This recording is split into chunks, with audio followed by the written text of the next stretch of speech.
గౌరవ సభ్యులు కొత్త ప్రభాకర్ రెడ్డి గారు. థ్యాంక్ యూ సార్ అధ్యక్ష. దుబ్బాక నియోజకవర్గంలో ముఖ్యంగా మా 5 కాలువలు ఉంటాయి అధ్యక్ష. Shankarampet canal, Ramayampet canal, Sangareddy canal, Siddipet canal. మరి ఈ కాలువలు పూర్తిగా మల్లన్న సాగర్ ద్వారా మరి దుబ్బాక నియోజకవర్గం నుంచి పోతాయి.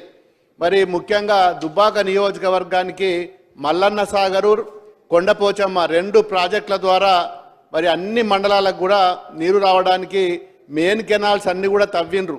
మెయిన్ కెనాల్స్ అన్నీ ఇవి మిగతా జిల్లాలకు మిగతా నియోజకవర్గాలకు పోతాయి తప్ప నియోజకవర్గంలో ఏ మండలానికి కూడా మరి నీరు అందించే విధంగా ఎక్కడ కూడా కాలువలు పూర్తిగా కాలేదు. మరి గతంలో మరి కచ్చ కాలువలు తవ్వినాం.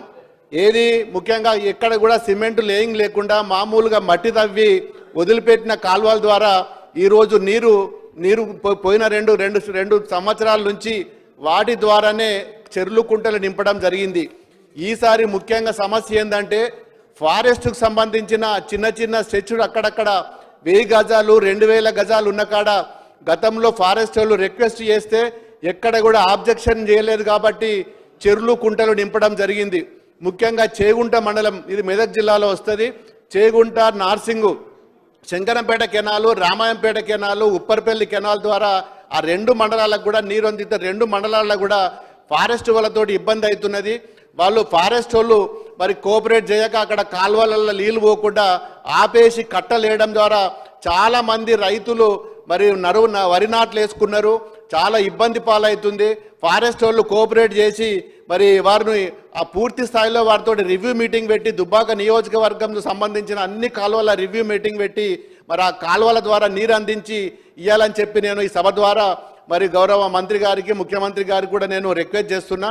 ముఖ్యంగా ఏంటంటే చాలామంది కాలువలు పూర్తి కాలేదు. మరి గతంలో ఫారెస్ట్ వాళ్ళు మరి వాళ్ళు చూసి చూడనట్టు వదిలిపెట్టారు కాబట్టి వెళ్ళిపోయినాయి. ఇప్పుడు అందరు కూడా ఫారెస్ట్ వాళ్ళు ఎక్కడ కూడా కాలువల ద్వారా నీళ్లు లేక చెల్లు నింపలేకపోతున్నాం. ఆ చెర్ల ద్వారా నింపిన నీళ్ళతోటే మరి పొలాలు వారాలే, పొలాలు ఎండిపోతున్నాయి. రైతులు చాలా ఇబ్బందుల పాలవుతున్నారు, భయపడుతున్నారు. మరి గతంలో కూడా నాట్లు పోసుకున్నారు. ఈసారి మరి 50% అంతకంటే ఎక్కువ నార్లు కూడా పోసుకోలేదు. వాళ్ళు ముందు నుంచే భయపడుకుంటూ వస్తున్నారు. మరి గతంలో కేసీఆర్ గారు ప్రభుత్వం ఉన్నప్పుడు నీరు అందించిండ్రు. మరి ఇప్పుడు కాంగ్రెస్ ప్రభుత్వం వచ్చింది, ఇస్తారో ఇయ్యరో, కరెంట్ వస్తుందో రాదని భయంతో మరి వాళ్ళు తక్కువనే 5 ఎకరాలు ఉంటే 2 ఎకరాలకు 3 ఎకరాలకే నీరు అందించిండ్రు. దానికి కూడా నీరు అందించలేకపోతే